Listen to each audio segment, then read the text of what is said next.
Alright. YouTube's acting weird, so sorry about that. I had to basically delete everything and start all over. I had a scheduled stream, but I was opening it in here and then I couldn't open it on YouTube, so I had to be kind of creative.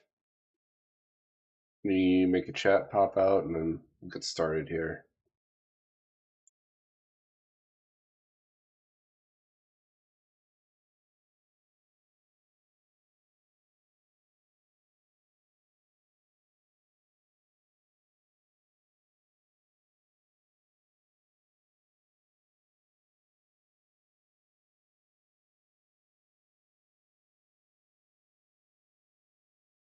Just clicking things.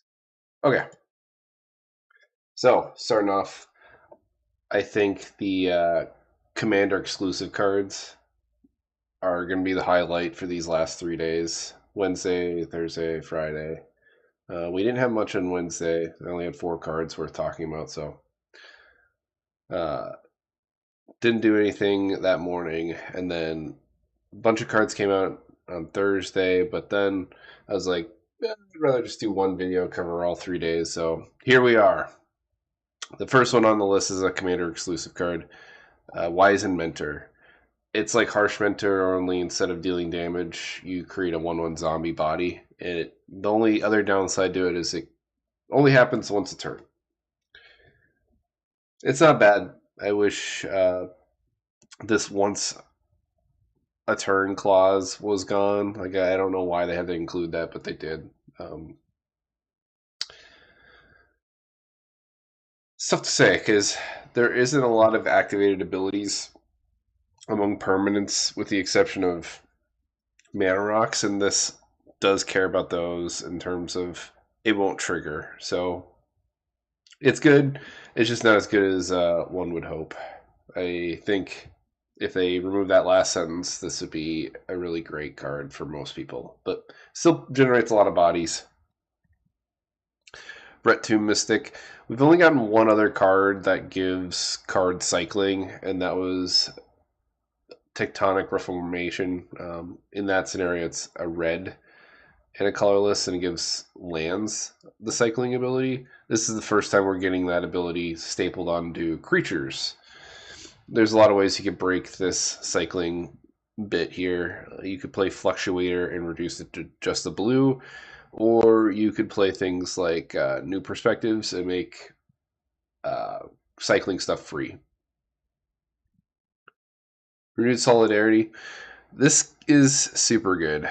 It's an Anthem effect for a specific creature type you choose, but on your end step, for each token you make of the chosen type, you create an additional copy of it. So it's going to be an expensive card. Usually, these effects that double token production are a pretty penny, like $20 or more, and then you staple a Anthem on it. This is going to be a headhunted card, or you can just buy the zombie precon, which I normally don't recommend it because they only have 10 unique cards in them. For folks like me who own a lot of Magic already, buying the commander decks doesn't make any sense, and I just end up buying singles. And there'll be a stretched version of this in the collector packs, and there'll be more in circulation than one would think. But I think because of how powerful it is, how popular token strategies are, this is might be worth the value of the deck by itself. $40. That might be too generous of a thought, but I mean, we had Anointed Procession reach that price tag, so give it some time. If this doesn't get reprinted, it's gonna be an expensive card. Prophet of the Scarab. On ETB, you draw equal number of zombies you control, or zombies in your graveyard, whatever is greater. So it has a low ceiling and a low floor. Whatever situation you're in, it's always going to be good, which I can appreciate. I kind of avoid these kinds of effects, mostly because if you suffer a board wipe, you're screwed. But since this also cares about the graveyard, this is probably one of the best tribal draw ETB triggers in the game right now.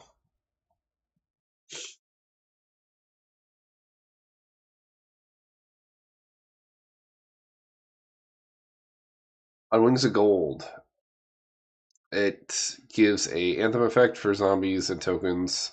They also get flying. The best part about this card is the whenever one or more cards leave your graveyard, you create a 1/1 zombie. That is pretty wild. You could abuse that, and it doesn't matter how the card leaves your graveyard, it just has to be removed. So you could be looping Gravecrawler from your graveyard, or you can be exiling your stuff, or if someone wants to exile your graveyard, you only get one zombie out of the deal. You kind of want to exile one little bit at a time. If you move multiple creatures or multiple cards from your graveyard, you will only get one zombie. So you want to do it incrementally. Lost Monarch of Ifnir. This guy puts you in your opponents in a position where you're damned if you do, damned if you don't. But I guess the damned if you don't is far worse. If they don't block, they deal the damage to you, and you mill 3 cards, return a creature card from your graveyard to your hand. So the best thing they could do for themselves is block you, and then you still deal 3 damage to them. It's brutal. Curse of Dunyard, this is like it's like the slightly weaker version of Swarmyard. I guess you change up the creature types that you can regenerate, and you tack on 2 extra mana. So it's not as good as Swarmyard, but pretty darn decent. Explosive Getaway. This acts like a one-sided board wipe. If you're playing like a Voltron strategy, this might be a card for you. You exile your Voltron piece, and then you do 4 damage to all creatures, and then your creature you exile comes back on your end step.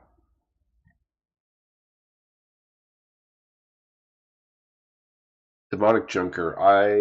If anyone's watched me gameplay or seen me build decks, these are my favorite kind of removal pieces because you hit multiple things with it. Unfortunately, you hit something of your own with it, but trading at least 3 for 1 is super good. And then this thing scales up to, has cost reduction based on artifacts. If you're in black and you have a lot of artifacts, there's no reason why you shouldn't run this. It's at sorcery speed, but like I said, the value's too good to ignore. Perilous Snare, that's an O-ring effect. Only you can tap it to get an extra bonus. I feel like we're entering Yu-Gi-Oh! Status with these text boxes. Like, it's not enough just to do an O-ring effect anymore. We have to add something more to it. You have to reach max speed, but I mean, most of the time you get these O-ring effects and they just sit around doing nothing else. This is the first one where it keeps doing something beyond its ETB trigger.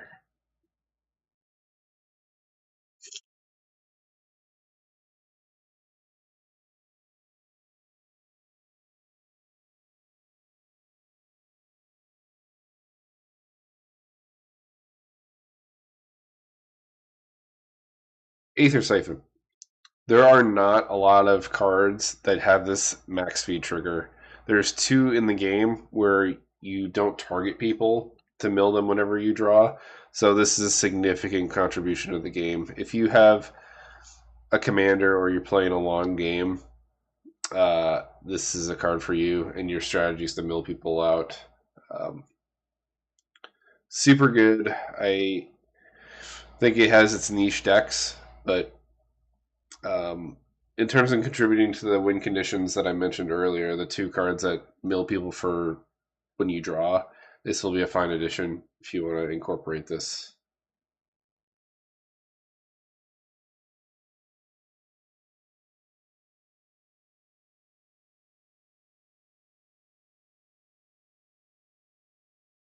Territorial Aetherkite.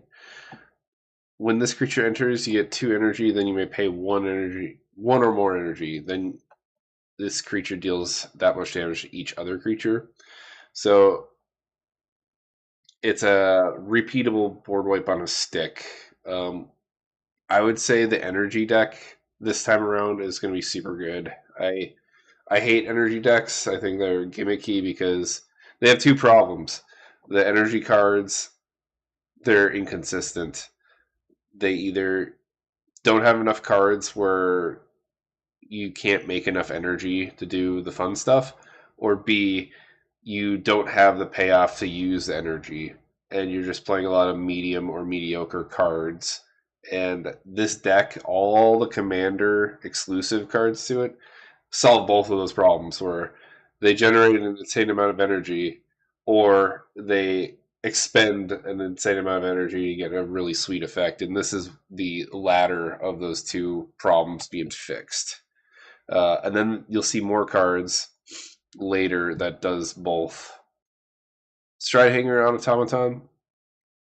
Any effect that lets you create an additional token when you make a token and super strong. It's not as good as the Academy Manufacturer, but there's only a handful of these kinds of effects that give you additional tokens. This will be a new addition to that very small pool of cards. And for those of you who make tokens and don't care necessarily what they are, you're going to be auto including this. Rampaging Aetherhood. This is one of those energy cards where you make an insane amount and then you have an outlet to spend your energy on. This thing doubles its power. Uh, every time you spend the energy, and it's got trample, so you will probably kill a couple of people if this gets untap and you have, haste or something, no summoning sickness. Maybe by the second revolution, you could kill someone with this thing. Very threatening piece. Being a Trailblazer, this is another sweet energy production card. Whenever it deals damage to a player, you get that many energy.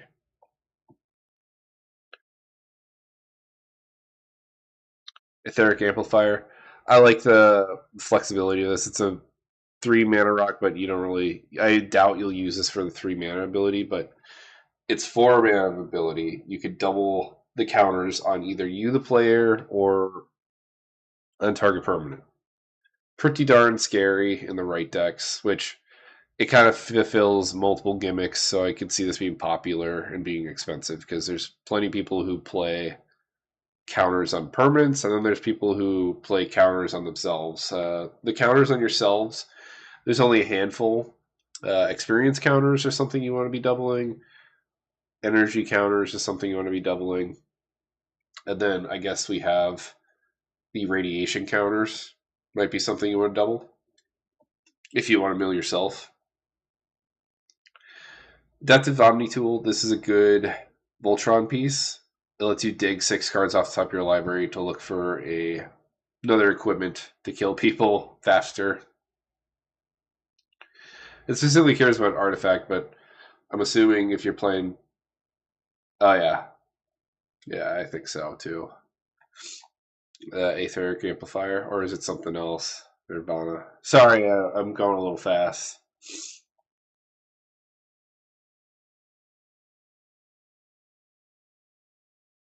Aetherflex Conduit. Whenever you cast a spell, you get an amount of energy equal to the CMC, and then you pay 50, draw 7, cast any number of spells from your hand.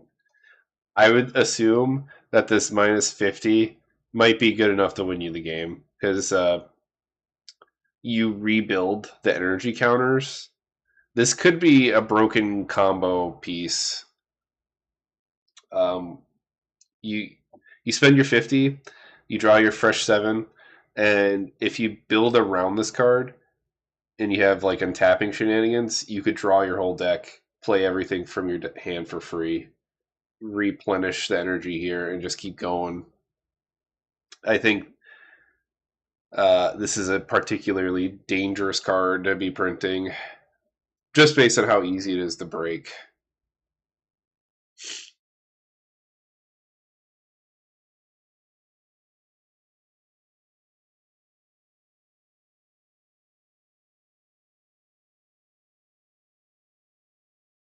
Yeah, I on its own, you don't even need Storm. Uh, I guess if you wanted to like throw in a grape shot in there, you can finish everybody off. I'd say when you draw every card in your deck and you can cast every spell in your hand for free, uh, I don't know what else you need at that point.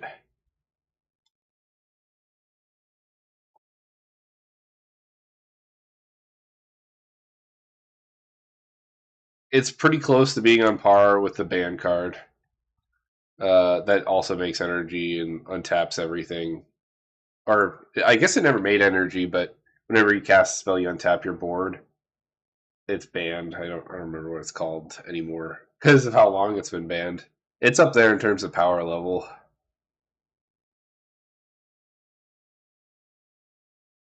March of the World Ooze.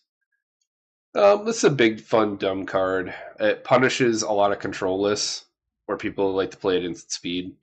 You make a 3/3 elephant every time someone does that, and then everything's base power and toughness gets turned into a 6/6. So every time they cast anything at instant speed, they put 6 power into your board.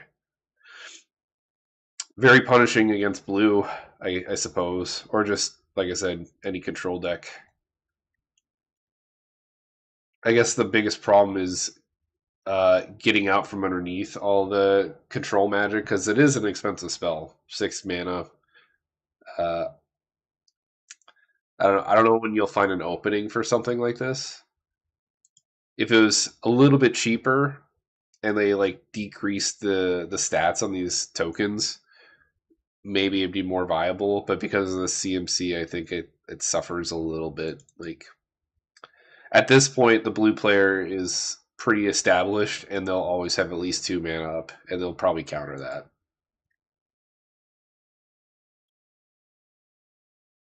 Momentum Breaker. It's a common, or sorry, uncommon. On ETB, you force opponents to sack a creature or vehicle of their choice. Each person who can't discards a card, so it always hits. But there are not a lot of edict effects that affect every opponent and not yourself. I think outside of just this one, there are 2 others. Super good. Can't get enough of these kinds of effects. And then it has the ability to sack itself, which um, certain decks care about this kind of stuff. Like if you're playing a reanimator list or you're playing some kind of enchantment list where you loop these things, like Onyxia, I'd love to have this in that list. Getting towards the end here. Oh, I think it's not the best mechanic, especially for Commander. My first video or my day one video, I was talking about the mechanic. I would only be playing the start your engines mechanic if you're playing a long game where you're stacking the board, or B, you have a cheap commander who starts the engines early because it acts like a gatekeeping effect, and that's the flavor of you know the countdown of a race. You're not allowed to start until the countdown has finished. I guess you could say, and on the cards themselves, it denies you access to part of your card, and that's why I don't like the mechanic that much. It can only be played in niche kind of decks, which is a bit of a bummer for Commander. Full throttle. This guy is super good. We've never gotten a. Yeah, it's not really a punishment. I mean, you're punishing yourself. There's no like rubber band effect that lets you catch back up to people.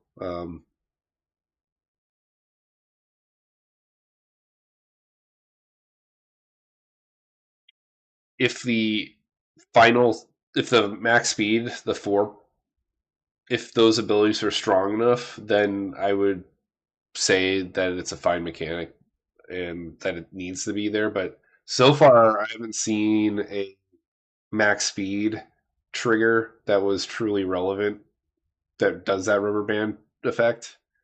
So I don't know. We're only halfway through the spoilers.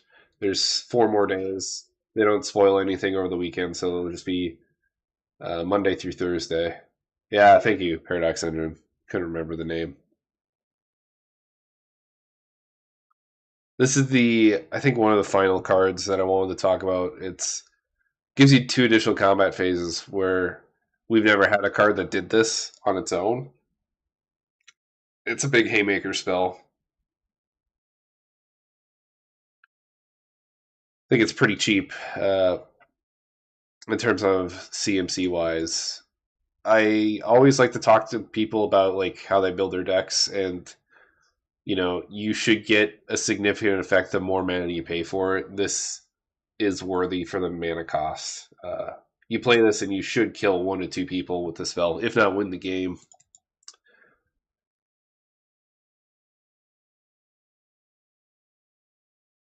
Three combat tricks or three combat steps is pretty darn busted. Yeah, copy it. Semmet the driving force. Naya is not unique in terms of their strategies are always trying to go wide, and previous Semmets did the same thing. But never have we ever gotten this effect where we reduce non-creature spell casting cost based on your speed. That is super sick. You could probably build this deck in multiple different ways. You could do a Naya Spellslinger list, or maybe you do a mix of both, where you go wide and you do Spellslinger.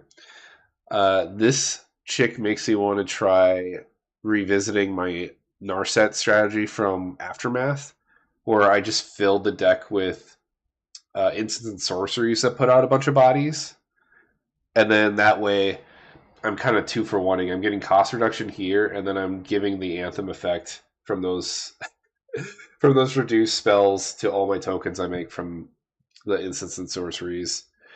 I think this would be a good application of that brainchild I had back in Aftermath. And it's nicely in two of the colors already. So I just have to take out the blue cards and swap it out to green, which these are the best at making tokens, anyways. I think that'd be a very good change.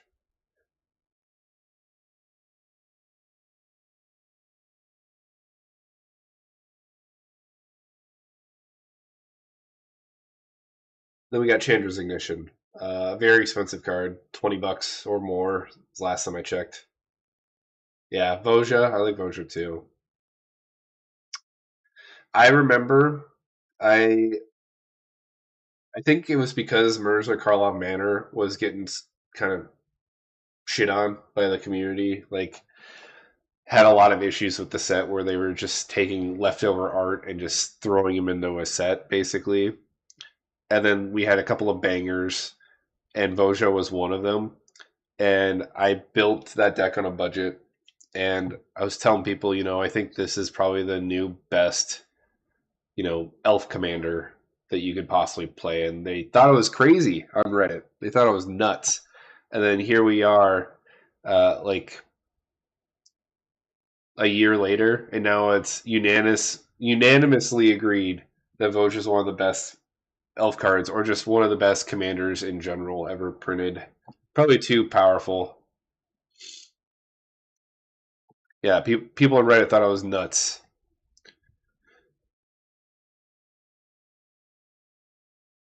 Market back Walker enters with X+1/+1 counters.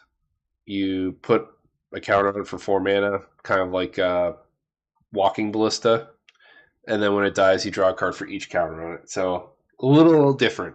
Kind of does what Toothy, the Imaginary Friend, does with its death trigger, and it can grow itself. If you have enough, I think this would be a good fit in those decks that like activations. Like, I think I'd throw this in a Kenrith list where they run like the training grounds and the biomancers and the Zerdas, where they reduce the activation costs. Turn this to 0, make this an infinite body. Uh, I guess somehow kill it and draw your deck. That'd be kind of a fun loop. And I think that's everything, actually. Yeah, I covered everything from last Wednesday, Thursday, Friday. We could talk about stuff that I have on the docket. I've been working on some some lists. I've already finished one of the 8 decks I'm interested in building. Um, I'm gonna have a very busy opening week for this set when it comes out. The full set is spoiled on the 31st, and then I think it releases on the 14th. I'll put out a little voting thing for people. They can choose the order I play these. It's just hard for me to determine because on YouTube, I can only have a poll that's 4 max. So I have to break these up into two, and I am never entirely sure what is the most popular when that happens. Uh, I just pick my 4 favorite, put that in a group, and then my bottom 4 in the next, and hopefully, I play the most popular thing first. Uh, I like Atchik a lot because he is a loop with an aristocrat text printed on himself. It seems pretty busted. It for 6 mana, I feel like with one ETB trigger, you could probably win the game. You just need a sack outlet, and then everything you can need is super scary. Uh, an aristocrat list where you don't need any aristocrats, which saves you a lot of card slots. You can just play a bunch of mill things. When I've been working on this list right now, I finished this one. Hashton Scarab's Fist. I went incredibly crazy with the creature package. Instead of going with traditional instance and sorcery removal, it's all in the creature package. So I consistently find something to discard and cheat into play. I'm pretty proud of this list and happy with it. I can't wait to try it out.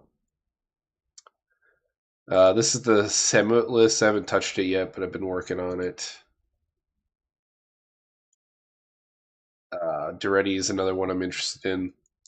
Kind of does the same thing with the Esper, where I'm just cheating in big scary artifacts.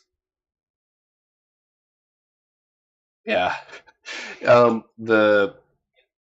This commander, what's crazy about him is you don't really need instance in here because you ignore casting or timing restrictions. You ignore timing restrictions. It's a triggered ability. So if you're discarding cards on other people's turns, you get this trigger and you can make a token copy of it.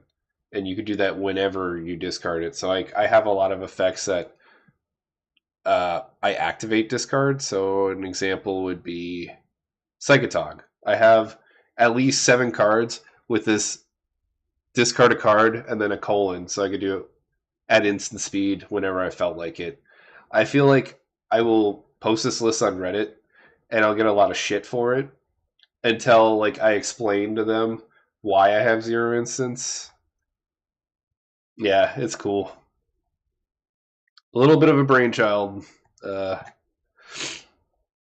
this is probably one of the few times where I knowingly chose not to include instance and I'm not getting punished for it. Most of the time when I do something like this, I knowingly make that risk and I live with it. And then this is the first time where I can effectively play around not having a lot of instance in the deck. Uh, Verbose Host. This would be a good candidate for that card I was talking about earlier, where whenever you draw, everyone mills 2 cards. This would be a good fit in here because the commander has Start Your Engines and it's cheap to play. I'm a little wary though in this list because Verbose Host is a 0 power creature, so I need to find other ways to deal damage so I can get to max speed as fast as I can. That's my one kind of worry about him. He's interesting, but he's probably one of the weaker Start Your Engine commanders that I'm willing to play.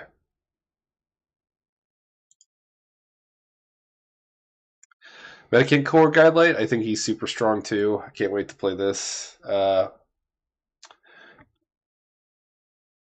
Probably the most worthy max speed so far that we could pursue. You just double copy everything for 1 mana. And you get a slightly Voltron-y list that's significantly different in play style and build compared to other Voltron lists, which I like. I hate boring Voltron lists that all are the same. They play the same like 30 or 40 cards. Um, I don't need a Voltron package. He just is it on his own based on your artifact count.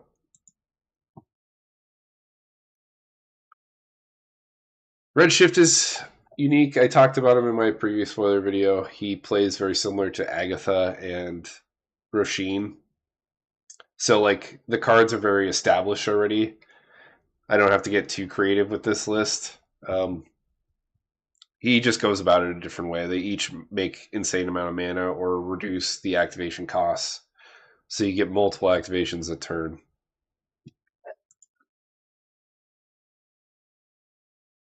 Aristocrats Matchbox, slightly different from the previous Green Black Commander. You have a sack outlet on them. You can make fodder for more triggers, but the only thing you're missing from this package is a drain piece. Yeah, Vexing Fisher. Nothing is counterable. Kind of has the both of the aristocrat decks I'm building are missing one or the other. The green black deck's missing the sack outlet. This one's missing the drain piece. So that'll be kind of interesting. Where I have slightly different problems to solve. And that's it. 8 decks on the docket right now. I don't know how many legendary creatures are left to be spoiled because we're officially halfway now. But I'm still pretty excited. I don't know if there are going to be any additional legendary creatures because, like, I think most of the legendary creatures are the drivers of the vehicles, which makes sense. The alternate arts for these cards are for those specific pieces, the vehicles and the drivers who drive those vehicles. Oh yeah, like this doesn't make sense to me aesthetically. I feel like Mu Yingling has always been like the afterthought of Magic. She is a person of color and a different culture, and that is all the pieces that Wizards of the Coast cares about. And then we have an underdeveloped character. It's just to get people interested in the game. It has very little, what's the word, impact on the story. It's just some money grab. Stuff like that gets me annoyed.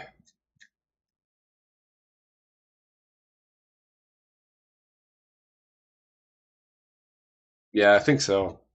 There's not much left in terms of legendary creatures. I think we may have hit most of them. I might be not adjusting my list of decks I'm building in the near future.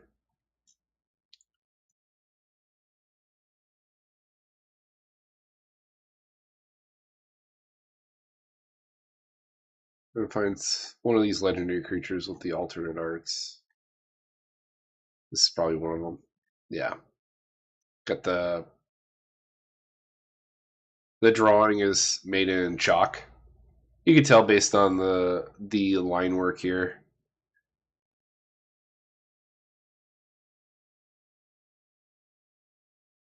Yeah, I think they're getting better about printing cycling cards in terms of that.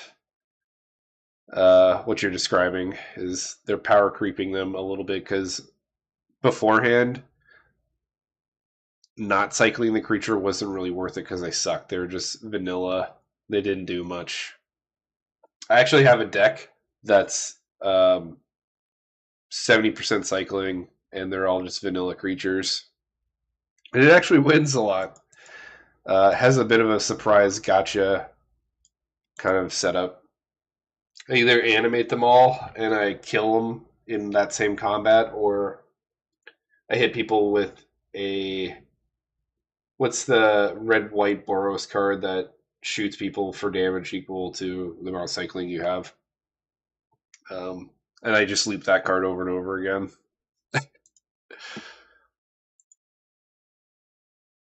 And it's fairly budget too.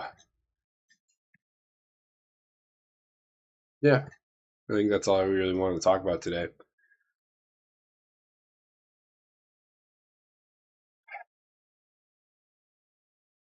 Let's see. I guess I'll talk to you all later. Hope you have a great weekend, a great Saturday. Thanks for watching, Nerdvana. Thanks for watching, Fearless. It's always nice seeing you. I think I might do deck techs if I finish these in a reasonable amount of time. I at least can do one deck tech. Probably not today, but in the near future. Maybe tonight after I put my kids down for bed. I'm feeling kind of spunky. Um, yeah, I think I'll plan for 9 or 10 p.m. tonight. I'll stream a video of talking about the zombie list that you liked. Since it's finished, my other lists are not finished. That's why they're on private right now. All right. Take care. Bye.